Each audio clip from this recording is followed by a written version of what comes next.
Семенову, и непосредственно министр обороны Родионов встречался с Лебедем. Представитель Масхадова просил главкома сухопутных войск Владимира Семенова передать Лебедю, что если российское руководство в ближайшее время не начнет реальные мирные переговоры, боевики захватят Грозный. Главком Семенов был взбешен ультиматумом Масхадова.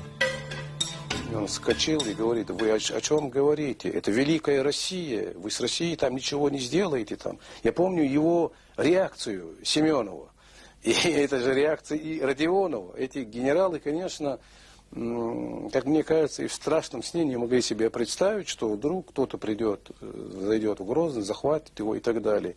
Поэтому, конечно, не воспринималось это. Видимо, Александр Лебедь также не воспринимал всерьез угрозу Масхадова. Во всяком случае, Руслан Кутаев в июле так и не дождался реакции генерала.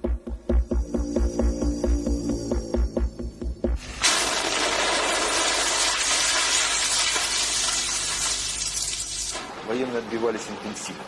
Я помню, что они круглосуточно буквально отстреливались. И уже к стрельбе из автоматов уже все привыкли.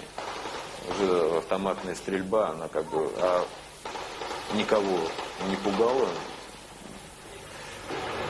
Мне даже перестали обращать внимание. Вот когда пулеметы крупнокалиберные начинали стрелять, или минометы, вот тогда было очень, так сказать, в одной ночью как-то начали по нам по крыше лупить из минометов. Кто начал лупить из минометов, мы так и не поняли. Может быть, это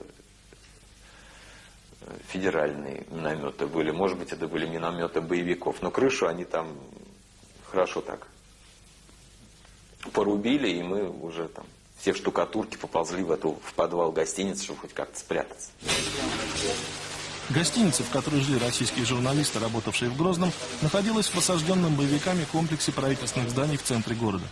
Журналисты работали в полной блокаде 6 дней. Спутниковый, телефон мог работать только из одной точки. Это была душевая. Тарелочку ставили на подоконник так, чтобы и снаружи не очень-то было видно, но чтобы тарелка была направлена на спутник. И в душевую нужно было ползком пробираться, потому что в окно щелкали снайпера. И вся стена напротив окна была выщерблена.